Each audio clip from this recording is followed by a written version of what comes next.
नमस्कार, कार्यक्रम विमर्शमा स्वागत छ। म मदन खाती। दर्शकवृन्द, नेकपा एमालेको अन्तर्विरोध यति बेला त्यो उत्कर्षमा पुगेको जस्तो देखिन्छ। एकातर्फ समानान्तर गतिविधिहरू संगठन नै निर्माण गरेर अगाडि बढिराखेको छ भने अर्कोतर्फ तिनै गतिविधिलाई रोक्नको लागि स्पष्टीकरणको कुरा पनि चलिराखेको छ। विषय निर्वाचन आयोग हुँदै सर्वोच्च अदालतसम्म पुगिसकेको छ र फ्लोर क्रसको लगायतका घटना पनि यो बीचमा घटिसकेका छन्। यो अवस्थामा चाहिँ अब नेकपा एमाले भित्रको जुन अन्तर्विरोध छ त्यसको मिलन बिन्दु के आजको दिनमा दुईवटा समानान्तर तरिकाले अगाडि बढिराखेका जुन संगठन जस्तै देखिने तर एउटै ब्यानर र एउटै झण्डामा अगाडि बढिराखेको छ त्यो फेरि मिल्ने सम्भावना तर्फ उन्मुख भइराखेको छ वा त्यसको अन्तिम भनेको अब विभाजन नै हो? यिनै विषयमै केन्द्रित रहेर आज हामी संवाद गर्दैछौँ र यो विषयमा संवाद गर्नको लागि आज हामीले कार्यक्रम विमर्शमा आमन्त्रण गरेका छौँ नेकपा एमालेका नेता केशव बडाललाई। यहाँलाई कार्यक्रममा स्वागत छ। धन्यवाद छ मदनजी। अब अहिले नेकपा एमाले भित्रको अन्तर्विरोध चाहिँ यो अब मिल्ने बिन्दुतर्फ अग्रसर भइराखेका यहाँले देख्नुहुन्छ कि यो चाहिँ विभाजनतर्फ छुट्टै पार्टीतर्फ अलग ढङ्गले बढ्नेतर्फ अग्रसर भइराखेको महसुस गरिराख्नु भएको छ? आज धेरै महत्त्वपूर्ण दिनमा जनता टेलिभिजन परिवारले मदन खातीजीले जुन मलाई आमन्त्रण गर्नुभयो र म नेकपा एमाले निर्माणमा कम्पेरिटिभली कसैको भन्दा घटी योगदान नगरेको व्यक्ति र सिनियर नेताहरू जो अहिले विवादको भुमरीमा हुनुहुन्छ, 38 वर्षदेखि एउटै कमिटीमा काम गरेका साथीहरू हुनुहुन्छ, उहाँहरू समेत सबै नेकपा एमालेका नेता कार्यकर्ता समर्थक शुभेच्छुक जनसङ्घका सबै नेता कमरेडहरूलाई मेरो अनुरोध के छ भने पार्टीको निर्णयलाई स्वीकार गर्दै अगाडि बढौँ र विगतका तिक्ततालाई त्यागौँ र पार्टीको अब अहिले चाहिँ महाधिवेशन आयोजक कमिटीको पहिलो बैठक अस्ति भयो, अब दोस्रो बैठक आज हुँदैछ र नेकपा एमालेको केन्द्रीय कमिटीको 10औं 11औं 12औं बैठक भइसकेका छ। त्यसले गरेका निर्णयहरू चित्त नबुझे त्यहीँ छलफल गर्ने, त्यहीँ विमति राख्ने, नोट अफ डिसिसन राख्ने, तर पार्टीभन्दा भिन्न ढङ्गले जाने खालको सोच कुनै पनि एकजना कमिटीले पनि नगर्नको निम्ति म विनम्रतापूर्वक तपाईँको टेलिभिजन मिडिया मार्फत म अनुरोध गर्छु। त्यसले न राष्ट्रको हित गर्छ, न जनताको हित गर्छ, न पार्टीको हित गर्छ, न चाहिँ श्रमिक वर्गको मुक्तिको अभियानमा समर्पण भएर हिँडेका तपाईँ हामी कसैको पनि हित गर्दैन। त्यसले गर्दाखेरि चाहिँ विगतमा के भयो भन्ने ढङ्गले आदरणीय अध्यक्ष केपी ओलीलाई पनि म अनुरोध गर्न चाहन्छु, विगतका पास्ट इज गन, विगतका कुरालाई बिर्सिदिउँ र अब उहाँहरू पार्टीको ब्यानर मुनि आउनको निम्ति काम गर्नको निम्ति तयार भइसकेपछि बिना हिचक भेदभाव जिम्मा दिएर अगाडि बढाउनुको निम्ति पनि म अनुरोध पनि गर्न चाहन्छु। अहिले देखा परिराखेको यहाँले जुन सदिक्षा राख्नुभयो त्यही अनुरूप नै अगाडि बढोस् भन्ने धेरैले चाहिराखेका छन्, तर व्यवहारमा हेऱ्यो भने चाहिँ हिजो मात्र पनि दुई पटक चाहिँ भेटवार्ता भयो प्रधानमन्त्री तथा पार्टी अध्यक्ष केपी शर्मा ओली र वैष्णव माधव नेपालबीच कुनै निष्कर्षमा पुग्न नसकेको भन्ने खबरहरू आइराखेको छ। एकातर्फबाट उहाँहरू सर्वोच्च अदालतमा त्यो कारबाहीको आशंका भएको कारणले गर्दाखेरि त्यो पनि नहोस् त्यसबाट बच्नको लागि, र अर्कोतर्फ चाहिँ निर्वाचन आयोगदेखि संसदसम्ममा चाहिँ त्यहाँ परमादेश जारी होस् भन्ने रिट लिएर उहाँहरू पुगिराख्नु भएको छ। यो अवस्थामा चाहिँ व्यवहार त अब विभाजनतर्फ उन्मुख हो कि भन्ने जस्तो देखिन्छ नि? तपाईँको चिन्ता र सम्पूर्ण नेपाली जनताको र पार्टी पङ्क्तिको चिन्ता एउटै हो कि कोही साथीहरू पनि पार्टीबाट बाहिरिने परिस्थिति नआओस्। त्यसको निम्ति विगतका कमी कमजोरी मैले फेरि पनि भने कमी कमजोरीहरू जे जस्तो भयो नि त। माइतीघर मण्डेलाबाट महाधिवेशनमा निर्वाचित भएको पार्टी अध्यक्षलाई संसदीय दलको नेताबाट हटाइदिने, पार्टी अध्यक्षबाट हटाइदिने, त्यसपछि गएर चाहिँ साधारण सदस्यबाट पनि हटाइदिने र सुभाष चन्द्र नेमाङ, म ठोकेरै भन्छु, यदि सुभाष चन्द्र नेमाङ त्यतिखेर संविधान सभाको अध्यक्ष नहुनु भएको भए संविधान आउँदैन थियो कि भन्ने मेरो बुझाइ हो। मैले जसरी उहाँलाई बुझेको छु जमानादेखि हैन, अब उहाँलाई पनि साधारण संस्थाबाट चाहिँ उहाँहरूले हटाइदिनु भएको छ। अब अरू कसलाई हटाउनु भएको थियो, तर अहिले पार्टीले नेकपा एमालेका आदरणीय अध्यक्षको नेतृत्वमा बसेको बैठकहरूले एकजनालाई पनि पार्टी संस्थाबाट निष्कासन गरेको छैन, जेसुकै कमी कमजोरी भए तापनि। होइन आफ्नो पार्टीको अध्यक्ष प्रधानमन्त्री हुनुहुन्छ, लौ न हजुर प्रधानमन्त्री भइदिनु पर्यो भनेर बुढानीले कण्ठ जानुभएको त अब त्यो सबैलाई जगजाहेरै छ, तपाईँहरूलाई पनि थाहा छ। त्यसै गरी अन्यत्र गएर पनि ल प्रधानमन्त्री बरु तपाईँ पनि भन्नुहोस्, जसरी पनि हटाउनुपर्छ भनेर चाहिँ भन्दै हिँडेको थाहा छ। यो प्रोसेस पनि कहिलेबाट सुरु भयो भनेपछि चाहिँ दुईवटा घटना तपाईँकोमा मैले पहिले पनि चर्चा गरिसकेका छु। म त्यो दोहोऱ्याएर फेरि दर्शक महानुभावहरूलाई पीडा दिन म चाहन्न होइन। अब तर त्यसको सारमा योभन्दा पहिले प्रधानमन्त्री हुँदाखेरि पनि जतिखेर चट्टान जस्तै राष्ट्रियताको पक्षमा उभिए बापत भारतको नाकाबन्दी महाभूकम्पले 10 खर्ब क्षति, नाकाबन्दीले 15 खर्ब क्षति भयो। त्यति हुँदाखेरि पनि डर भएर उभिएको र चीनसँग राजा महेन्द्रले पनि पटक पटक प्रयत्न गरेर नभइरहेको चाहिँ व्यापार पारवान सन्धि गर्ने काम भएपछि उहाँलाई विरुद्धमा अविश्वास प्रस्ताव राखियो र उहाँलाई प्रधानमन्त्री हटाइयो। त्यसपछि के भयो म जान चाहन्न। अहिले पनि के भयो भने 2018 सालदेखि चाहिँ अब यो भेषवार थापा आदरणीय डाक्टर भेषवार थापाजीले व्यक्त गर्नुभएको शब्दलाई मानियो भने हामीले त चीन र भारत युद्ध हुन्जेलको निम्ति अस्थायी रूपमा बस्न दिएको तर भारतले छोडेन भन्नुभएको छ। त्यो चुच्चे नक्सा पास गर्ने काममा सिङ्गो राष्ट्रलाई एक ठाउँ ल्याएर सबै राजनीतिक दल यो त्यो नभनिकन संसदमा उपस्थित भएको सर्वसम्मतिबाट पास गराउनु भएपछि कुनै हालतमा पनि केपीलाई प्रधानमन्त्री रहन दिनुहुन्न भन्ने ढङ्गले अभियान सुरु भयो होइन।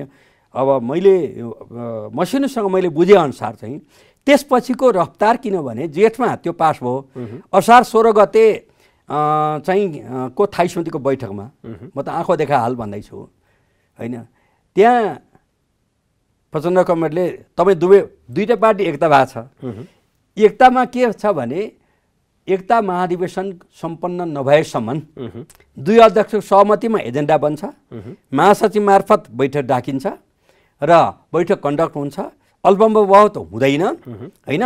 त्यो एकताको महाधिवेशन सम्पन्न भएपछि मात्रै जनवादी केन्द्रिततालाई लागू हुन्छ भनेर सचिवालय कोर अफ द लिडरसिप भनेको ठाउँमा चाहिँ 9 जनाको थियो, जसमध्येमा 3 र 6 जना थियो।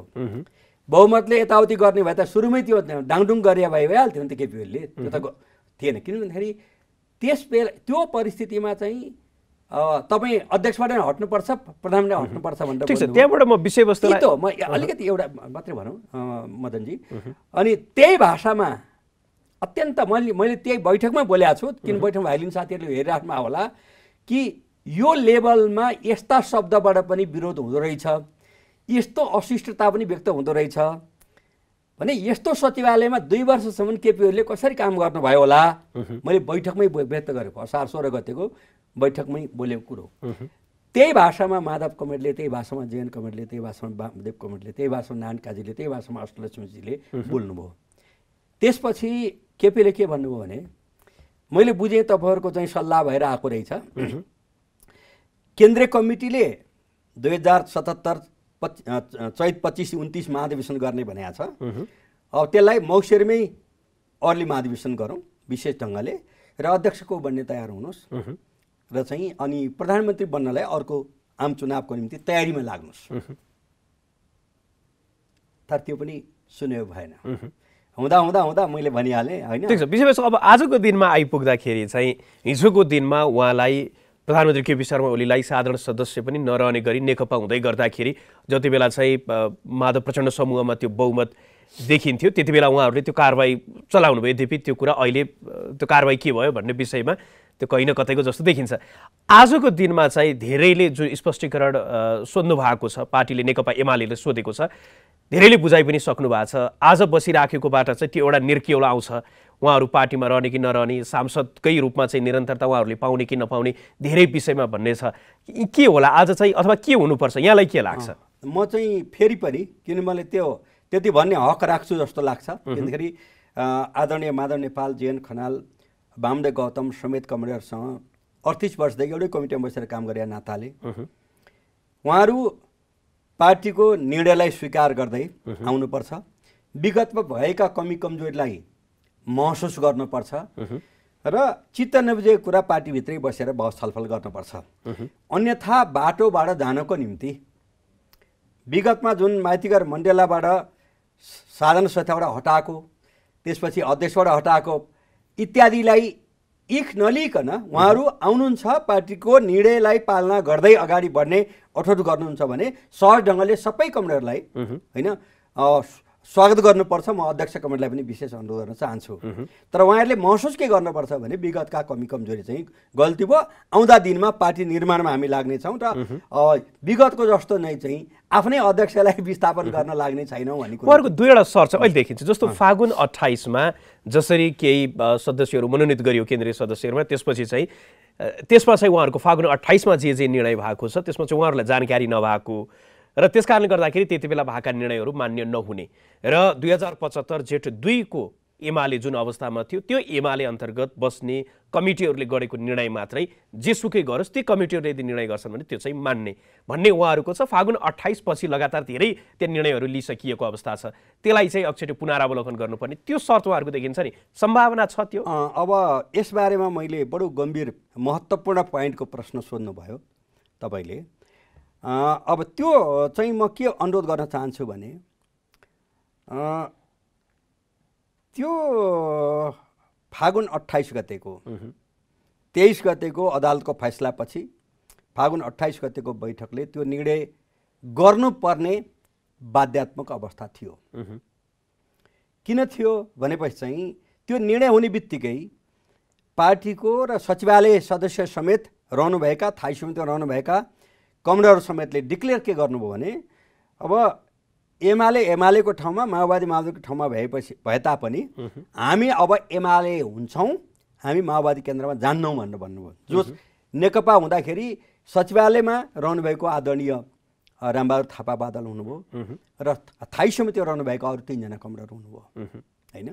उहाँहरूले इमिडिएट नै के भन्नुभयो भने हामी अदालतले दुई पार्टीलाई अलग हुने आधार बनाए तापनि हामी अब एमालेमा रहन्छौँ र उता जान्नौँ भन्नुभयो। त्यो भनिरहेको परिस्थितिमा त्यसले गरेको निर्णय के हो भने 241 जना त हाम्रो पार्टी केन्द्रमा हुँदै हुनुहुन्थ्यो, थपिनु भएको भनेको उहाँहरू 23 जना हो। उहाँहरू लगायतका नेकपा माओवादी केन्द्रमा रहेर काम गर्नुभएको, नेकपामा हामी 2 वर्ष करिब सँगसँगै काम गऱ्यौँ भन्नु पर्यो होइन। अब उहाँहरूलाई सामेल गर्ने कामहरू गरेको हो। उहाँहरूले त्यो 2 गते भने चाहिँ उहाँहरूलाई सामेल गरेरलाई हटाउनुपर्छ भन्ने माग हो। यो अत्यन्त अनुचित, अव्यावहारिक, अवैज्ञानिक र अमानवीय माग हो। तर उहाँहरूको तर्क ठिक म भन्नेछु त्यो अमानवीय माग चाहिँ उहाँहरूले राख्नु हुँदैन। त्यसले गर्दाखेरि चाहिँ त्यसपछि अब बैठकमा उपस्थित भए नभएको कुराहरू तपाईँहरूले जुन गर्नुभयो र फागुन 28 गतेपछि चैतको चाहिँ 7 गते जुन बैठक बस्यो त्यो बैठकको निम्ति होइन अब सार्वजनिक ढङ्गले अध्यक्षले चाहिँ यति गते यो ठाउँमा यति बजे बैठक छ भनेर भन्नुभयो र अब त्यहाँ चाहिँ त्यति मात्र होइन, फागुन 28 गतेभन्दा अघिल्लो दिन पनि बालुटान बोलाएको बैठकमा हामी जान्नौँ भनेको थियो माधव कमरेडले मिडियामा। तपाईँहरूले यसो विश्लेषण गर्नु भन्नुभएको थियो। भनेपछि कहाँ बैठक डाक्ने के गर्ने भने हाम्रो पार्टी कार्यालय भवन त महाभूकम्पले ध्वस्त बनायो। हिजो मात्रै शिलान्यास भएको छ नयाँ भवन बनाउनुको निम्ति होइन। अन्यत्र अब त्यति पर्याप्त यहाँले अगाडि भनेकै कुरामा चाहिँ उहाँहरूको र यहाँहरूको त्यो बुझाइमा देखिएको त्यो मत भिन्नतामा चाहिँ के हो यथार्थ यहाँले बताइदिनु पर्छ। जस्तै उहाँहरूको तर्क के छ भने माओवादीबाट एमालेमा आउनु भएको साथीहरू उहाँहरू यदि आउने हो भने पनि पार्टीको केन्द्रीय समिति बसेर त्यसपछि उहाँहरूलाई पनि त्यो समावेश गरेर गरेको भए हामी त्यसलाई कसरी अस्वीकार गर्छौँ त? त्यो अस्वीकार गर्ने भन्ने कुरा त हुँदैन थियो। तर हामीलाई त्यहाँबाट बाहेक गर्नको लागि हामीलाई हिजो अर्को ठाउँमा थियो हामी, त्यस कारणले गर्दाखेरि यो ठाउँमा उहाँहरूलाई स्वागत गर्नुपर्छ भन्ने कोणबाट चाहिँ अलग्याउने हिसाबले आयो भन्ने उहाँहरूको बुझाइ छ कि? उहाँहरूले अहिले अलिअलि अब गल्ती महसुस गरेर त्यो शब्द प्रयोग गर्नुभयो होला, किनभने त्यो उहाँहरू नआउने मुडमै हुनुहुन्थ्यो। अनि त्यो सूचना नभएर भन्ने कुरा आएपछि चाहिँ अध्यक्षले सार्वजनिक मञ्चबाटै यति गते यो ठाउँ बैठक छ आउनुहोस्, चित्त नबुझाएको कुरो त्यहीँ राख्नुहोस् भनेर बोल्नुभएको छ। उहाँहरू आउनु भएन र त्यो त भएन। त्यसपछिका बैठकहरू किन त्यो विशेष बैठक किन जरुरत थियो होइन? 28 गतेको भनेपछि त्यति मात्र होइन। अब 23 जना कमरेडरलाई ल्याउनको निम्ति चाहिँ अब के अरे एमालेमा समाहित गर्नको निम्ति मात्रै होइन, हाम्रो विधानमा पार्टी विधानमा बाधा अड्काउ फुकाउको व्यवस्था छ। बाधा अड्काउ फुकाउ नगरिकन अगाडि बढ्ने परिस्थिति थिएन, किनभने 5 वर्षमा महाधिवेशन गर्नुपर्ने 5 वर्ष बितिसकेका थियो। एक अर्को कुराहरू भनेको 23 जना कमिटीलाई केन्द्रीय कमिटीमा ल्याउनु पर्ने थियो भन्दाखेरि त्यतिखेर गरेको कुरो के हो भन्दाखेरि बाधा अड्काउ फुकाउ गरेको हो। बाधा अड्काउ फुकाउ को व्यवस्था छ, जुन चाहिँ 10औं महाधिवेशनले त्यसलाई एप्रुभ गर्नुपर्ने हुन्छ। हाम्रो विधानले त्यो व्यवस्था गरेका छ। त्यसले गर्दाखेरि चाहिँ यस्ता सामान्य टेक्निकल कुराले सिङ्गो पार्टी आन्दोलनलाई कमजोर बनाउने बाटोमा कोही पनि नलाग्न, पार्टीमा सामेल हुन, पार्टीको निर्णयलाई पालना गर्न, समानान्तर कमिटीहरू विघटन गर्न, समानान्तर कमिटी एउटा पनि रहने सबै समानान्तर कमिटी रहनुभएका मेची, महाकाल, तराई, हिमालका जति पनि युवा साथीहरू हुनुहुन्छ, तपाईँहरूको लामो राजनीतिक भविष्य छ। तपाईँहरू त समानान्तर कमिटीमा गएर केही पनि उपलब्धि हुँदैन, न राष्ट्र न जनता कसैको हित हुँदैन। त्यसैले उहाँहरू आफू समानान्तर कमिटीमा नरहने र पार्टीको पक्षमा उभिने गरी त्यहाँ आउनको निम्ति म तपाईँको मिडिया मार्फत विशेष अनुरोध पनि गर्न चाहन्छु। अब पुनरावलोकन हुन नसक्ने भन्ने कुरा यहाँले बताइसक्नु भयो। अहिले यहाँहरूको अध्यक्षले पनि त्यही कुरा नै बताइराख्नु भएको छ होइन, त्यो ठाउँमा जान सकिँदैन भन्ने कुरा नै आइसकेको छ। अब त्यसो भए चाहिँ उहाँहरू त्यो कुनै पनि हालतमा नमान्ने, त्यसो भए त एक पार्टी भएर एकै ढङ्गले अगाडि बढ्न सक्ने सम्भावना आजको बैठकले चाहिँ त्यसको निर्क्योल गर्छ होइन, त्यसरी बुझौँ। अब म त्यो शब्द प्रयोग गरेर गर्न म चाहन्न। अहिले पनि केही बित्या छैन, अहिले 9 पनि बजेको छैन। आजको बैठकमा उहाँहरू आउने, सामेल हुने, विगतका जुन चाहिँ पार्टी विरोधी गतिविधि जे जति भयो, फ्लोर कस्ट लगायतका तमाम कुरा नेपालको इतिहासमा पहिलोचोटि भयो। त्यो पनि सबभन्दा धेरै पद्धति भन्दै हिँड्ने कमरेडहरूकै निर्देशन अनुसार चाहिँ यी घटनाहरू घटेका छन्। र आफ्नो पार्टीको अध्यक्षलाई विस्थापन गरेर तपाईँ प्रधानमन्त्री भइदिनु पर्यो भनेर गुहार माग्दै चाहिँ विभिन्न राजनीतिक दलको कार्यालय गएको कुरा पनि छन्।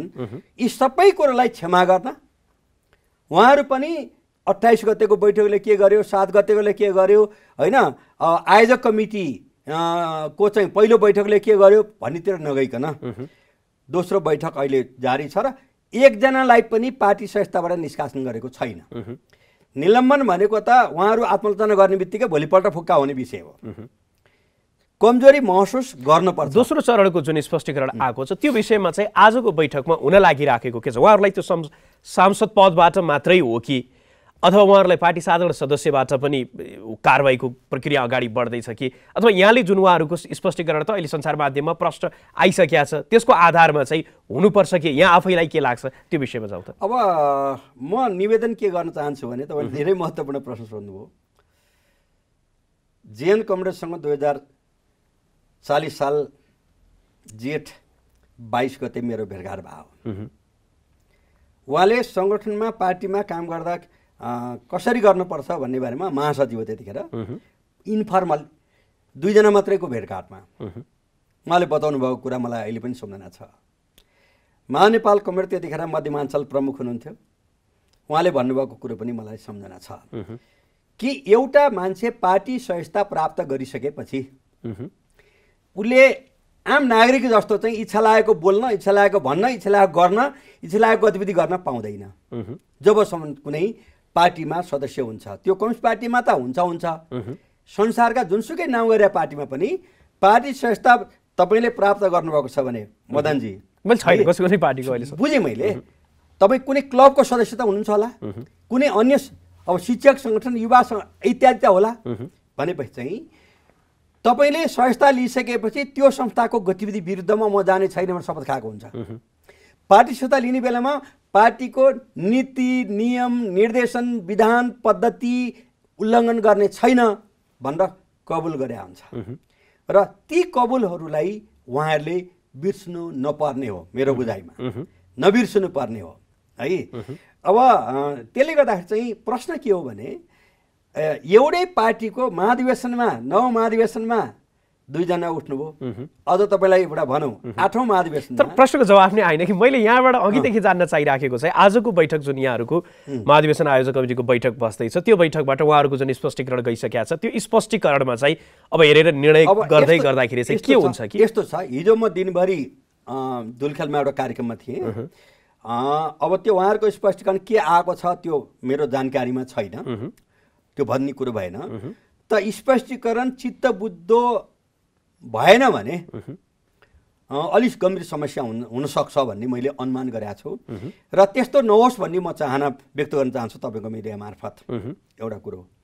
अर्को कुराहरू भनेको विधि पद्धतिको कुरा गरेर कहिल्यै नथाक्ने कमरेडले होइन, विधि पद्धति उल्लङ्घन भयो होइन, अब उल्लङ्घन गर्ने छैनौँ भनेर चाहिँ पार्टीको निर्णयलाई स्वीकार गरेर आउनुको निम्ति किन अप्ठ्यारो मान्ने? त्यो भएपछि किनभने केपी ओलीले एकजनालाई पनि पार्टी संस्थाबाट हटाएको छैन, 264 जनाको महाधिवेशन आयोजक कमिटी बनिएको छ, 23 जना उहाँहरू समेत थपेर, बाँकी 241 जना अब हामी एमाले अब विभिन्न पटक महाधिवेशनमा 115 पूर्ण सदस्य 44 वैकल्पिक गर्दै गर्दै अनि मेची महाकाली यात्राको बेलामा 41 जना चाहिँ सदस्य थप्दै अरू पार्टी एकता क्रममा माओवादी केन्द्र पार्टी एकता क्रममा चाहिँ थपिएका 38 जना समेत गर्दाखेरि चाहिँ 241 जना जुन पार्टी सदस्य हुनुहुन्छ त्यसमा 23 जना थपिनु भए मात्रै हो है।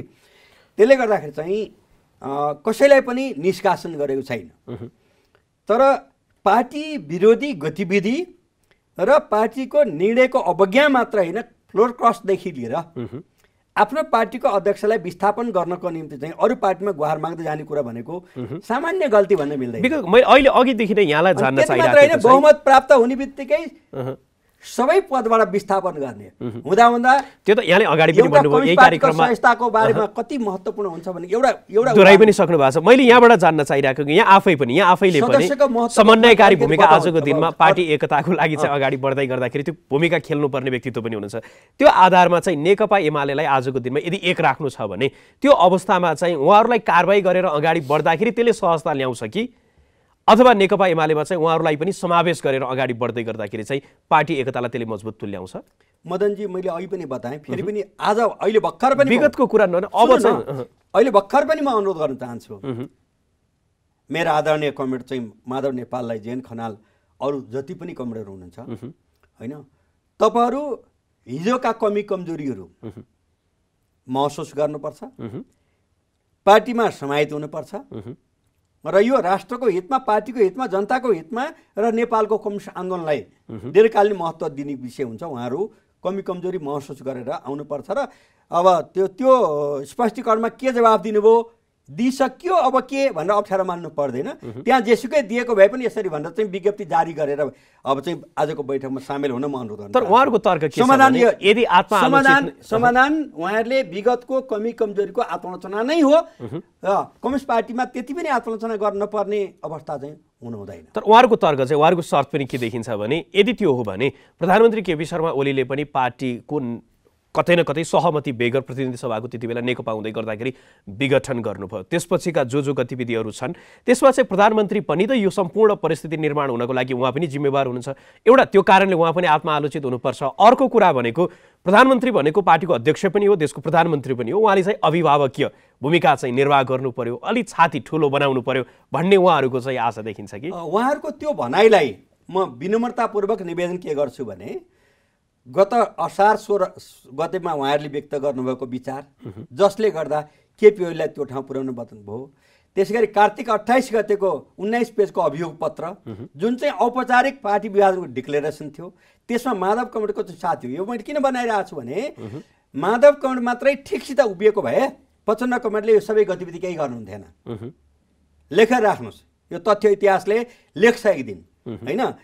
माधव नेपाल, जेएन खनाल जस्ता एकदम 15 वर्ष पार्टी अध्यक्ष भएका, 12 वर्ष अध्यक्ष भएका, प्रधानमन्त्री भएका मान्छेहरू मेरो साथमा भएपछि उहाँहरूको दुईजनाको ढाडमा टेकेर केपी ओलीको टाउकोमा हान्न सक्छु भनेर उहाँहरू आँट गरेर नै कार्तिक 28 गतेको अभियोग पत्र डिक्लेयर गर्नुभएको थियो। पार्टी विभाजनको चाहिँ डिक्लेरेसन थियो।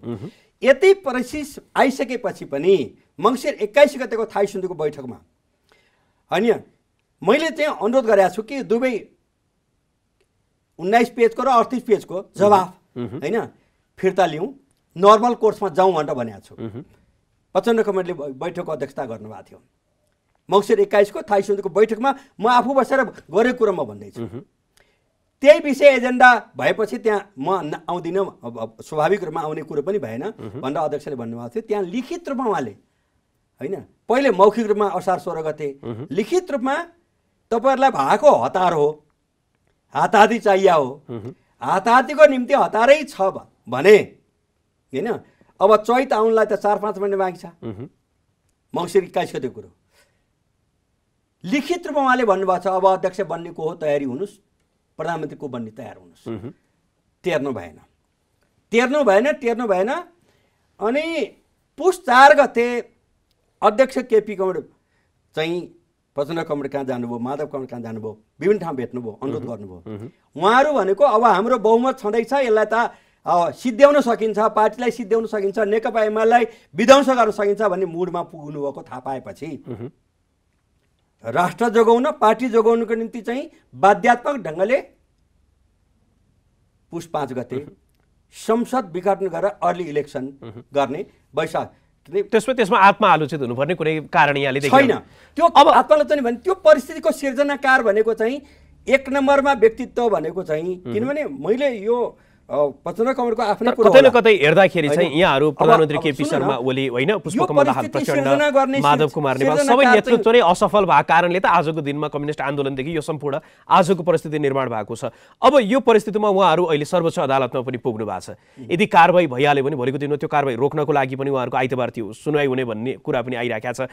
अर्को कुरा, निर्वाचन आयोगलाई पनि जो बीचमा फेरबदल भएको छ त्यो दर्ता नगर्नको लागि चाहिँ उहाँहरूले आदेश माग गरिराख्नु भएको छ भने अर्को संसद सचिवालयलाई पनि। र अहिले कुरा के आइराखेको छ भने सभामुखले सकेसम्म उहाँहरूलाई त्यो सहयोग पनि गर्ने भन्ने खालको कुरा पनि त्यो बाहिर चुलाएर यो अवस्थामा चाहिँ अगाडि बढ्दै गर्दाखेरि पार्टीको सरकारको नेतृत्व गरिरहेको प्रचण्ड, खास गरी केपी शर्मा ओलीकै नेतृत्वको सरकारको भविष्यको विषयमा पनि भोलि उहाँहरूको पनि 35-36 जना सांसदहरू आजको दिनमा रहेको भन्ने कुरा छ। त्यसले कहाँ पुर्याउला? अब यसमा मेरा मित्र सभामुखज्यू त मेरो अत्यन्त निकटतम मित्र पनि हो। मैले धेरै पटक भूमिगत कालमा पनि भेटघाट छलफल गरेर धेरै अगाडि बढाएको हो हैन। अब उहाँ सभामुख भइसकेपछि म त प्रचण्डको आदेश मान्ने हो, अरूको म जान्दिनँ म भन्नुभयो मात्र होइन, प्रधानमन्त्री विरुद्धमा संसारको कुनै पनि स्पिकरले मुद्दा हालेको थाहा छैन। किन प्रधानमन्त्री भनेको हाउसको मूल लिडर हो। स्पिकर भनेको स्पिकरको आफ्नो छुट्टै विचार हुँदैन, आएका चिजलाई हैन विधिसम्मत अगाडि बढाउने। त्यो स्पिकर सबभन्दा सफल हो जसले सबभन्दा थोरै बोल्छ, थोरै आफ्ना कुरा गर्छ। तर उहाँले चाहिँ प्रधानमन्त्रीलाई मुद्दै हाल्नुभयो। त्यस हुनाले अब यी कुराहरू अदालतमा मुद्दा हाल्नु भएको छ। यो के हो भने अदालतमा मुद्दा हाल्ने कुरो भनेको पनि विधिबाट जानको निम्ति चाहिँ उहाँहरू इच्छुक हुनुहुन्न कि के हो भन्ने मलाई पनि शङ्का लाग्यो। मैले आज बिहान मात्र थाहा पाएको मुद्दा हाल्नु भएको छ भन्ने चाहिँ थाहा पाएँ। उहाँहरूको आरोप त प्रधानमन्त्री केपी शर्मा ओली पार्टी अध्यक्ष चाहिँ विधान विपरीत गइसकेपछि उहाँलाई ट्र्याकमा ल्याउनको लागि सर्वोच्च अदालत जानु पर्यो। विधान विपरीत जानुभएको छैन र अब त्यो जहाँसम्म निर्वाचन आयोगमा जानुभयो। अब उहाँहरूले हिजो अब यसरी गएको कुरोलाई विधान विपरीत किन भन्न मिल्दैन भने उहाँहरूले आफ्नो पार्टीको अध्यक्ष प्रधानमन्त्री विस्थापन गर्न अरू पार्टीमा गुहार माग्न जाने कुरो भनेको संसारमा कहीँ सुन्नु भएको छ अहिलेसम्म? तपाईँले विक्रमजीले सुन्नु भएको छैन, मैले पनि सुनेको थिएन, पहिलोचोटि सुनिरहेछ। त्यसले गर्दाखेरि चाहिँ यस्तो परिस्थितिमा बाध्य बनाएर त्यो ठाउँमा पुर्याउने काम उहाँहरूले गर्नुभएको हो, नत्र त्यो जाने थिएन। मैले भने नि त असार 16 गते तपाईँहरूलाई साह्रै हतार छ भने मङ्सिरमै महाधिवेशन गरौँ होइन, छरितो ढङ्गले गरौँ, म अध्यक्ष उठ्दिनँ भन्नुभएको छ। मङ्सिर 21 को थाई समितिको बैठकमा त लिखित पत्र पठाउनु भएको छ। बैठकमा थरुवाट मधेस आन्दोलनमा भएका मुद्दाहरू पनि फिर्ता लिनको लागि सरकारले त्यो प्रयास गरिराखेको छ। यसमा चाहिँ हिजोको दिनमा नेकपा एमाले निकै अनुदार देखिराखेको जस्तो पनि देखिन्थ्यो तराईको मुद्दालाई लिएर पनि। आजको दिनमा यहाँहरूको के सहमति बन्न लाग्यो अन्तिममा? पहिलो नम्बरमा त तराईप्रति एमाले अनुदार थियो भन्ने भनाइ जुन छ विक्रमजी फिर्ता लिनुहोस्। तराईको बारेमा हाम्रो पार्टी, हाम्रो भूमिका जति पोजिटिभ छ अरू कुनै पनि पार्टीको छैन। फ्लटरी होला, मुखले भन्ने होला, कामको हिसाबले भनेको आज मात्र होइन, जतिखेर आदरणीय तुलसीलाल अमात्य अखिल नेपाल किसान सङ्घको अध्यक्ष हुनुहुन्थ्यो, 12 पर्सा रौतहट र अहिलेको 8 जिल्ला मात्र होइन सिँगै देशमा जी कहो आन्दोलनको नेतृत्व गरेको हाम्रो पार्टी हो। र पहिलो र दोस्रो सम्मेलनको अध्यक्ष तुलसीलाल, तेस्रो अध्यक्ष अमृत बोहरा, चौथो अध्यक्ष म हो त्यही संस्थाको। त्यसले गर्दा तराईको बारेमा, स्वाभिमानको बारेमा, स्वाधीनताको बारेमा, विकासको बारेमा सबैभन्दा इमान्दार पार्टी नेकपा एमाले हो र एमालेको केपी ओलीको नेतृत्व नै सबभन्दा बढ्ता तराईको। अरू गफ गर्ने हुन्, काम भुटेबाङ पलेपिडाल केही नगरिकन। अझै मैले यहाँले स्पष्ट रूपमा यहाँले चाहिँ यस्तो स्थितिमा तपाईँकोमा आउँदैछु कि अहिले सरकार गिर्छ कि गिर्दैन ठुलो कुरो होइन। तर हामी मिलेर काम गर्छौँ भनेर अरू पार्टी आउँदाखेरि भनेको एमाले कसैलाई पनि चाहिँ होइन नाइनास्ती गर्न हुँदैन। किनभने नेपालको जति तपाईँ अधिकारवाला हुनुहुन्छ, जति म केशव बडाल छु त्यत्तिकै अधिकारवाला चाहिँ अब जसपाका नेता कमरेडहरू पनि हुनुहुन्छ। तर तिनी नेतृत्वलाई हिजोको दिनमा उहाँहरूले चाहिँ तराईको खास मुद्दाको उहाँहरूले चाहिँ नेतृत्व गर्नुहुन्न भन्ने खालको आरोप यहाँहरूको थियो। तपाईँको प्रश्नमा होइन हामीले त भनेकै छौँ अविश्वास प्रस्ताव राख्नुहोस्, फेस गर्छौँ, पास भयो, विगतमा पनि गरेकै हो, राष्ट्रियताको पक्ष उभिए बापत, अहिले पनि राष्ट्रिय पक्ष उभिए बापत अविश्वास प्रस्ताव राख्नुहोस्, हार्यौँ भने विपक्षमा बस्छौँ होइन। अब तपाईँहरूको पास भएन भने सरकार रन गर्छ भनेकै हो। अनि अब माओवादी केन्द्रलाई पनि विश्वास मत फिर्ता लिनुहोस्, हामी विश्वास मत माग्छौँ, प्राप्त भएर सरकार रन गर्छौँ, प्राप्त नभए हामी कुनै रुवाबासी गरेर हिँड्दैनौँ, हामी विपक्षमा बस्छौँ भनेर भनेकै छौँ। यो हाम्रो पार्टीको सर्वसम्मत निर्णय हो र त्यो 28 गते त्यसपछिका सबै बैठकको निर्णय यही हो। त्यसनाले सरकार टिक्दैन भन्ने कुरालाई एकदम रुवाबासी गरेर बस्नुपर्ने केही छैन। मुद्दा फिर्ता रेशम चौधरीको हाम्रो वर्तमान सरकारलाई होइन, वर्तमान सरकारलाई हामी सपोर्ट गर्छौँ भनेपछि तपाईँले सपोर्ट गर्न पाइँदैन भन्ने कुरा आउँदैन। त्यसले सपोर्ट गर्नु साथीहरूलाई वेलकम गर्छौँ र उहाँहरू पनि तपाईँ हथियोलको साथी भए पनि होइन जुनसुकै भए पनि सिङ्गै नेपालको उत्तिकै सम्मानित छन्। जहाँसम्म तपाईँले रेशम चौधरीको कुरा गर्नुभयो, रेशम चौधरीको कुरो भनेको अदालतको विषय हो, त्यो सरकारले केही पनि गर्न सक्दैन। तर अरू कयौँ मुद्दा मामिला आदि इत्यादि जो सरकारको आफ्नो कार्यक्षेत्रभित्र पर्छ, सरकारले निर्णय गर्न सक्ने कुरा छ, त्यसमा उदारतापूर्वक अगाडि बढ्न र उहाँहरूको भावनालाई ध्यानमा दिन र विशेष परिस्थितिमा उत्पन्न भएका घटनाहरूलाई होइन त्यसलाई चाहिँ ध्यानमा राखेर मिल्ने सम्बन्धका सरकारले निर्णय गर्न मिल्ने, विधिसम्मत मिल्ने, संविधान ऐन कानुनले मिल्ने कुरालाई उदारतापूर्वक लिनुपर्छ भन्ने त म पनि सुझाव दिन्छु। अहिले तपाईँकै मिडियामा सुझाव दिन्छु। जहाँसम्म रेशम चौधरीको कुरा हो त्यो सर्वोच्चको विषय छ, त्यो हामीले निर्णय गर्न सक्ने विषय हुँदैन। आजको लागि कार्यक्रम विमर्शलाई निर्धारित समय सकिएको छ। जनताद्वारा जनताका लागि प्रसारित जनता टेलिभिजन हेरिरहनुहोस्। नमस्कार।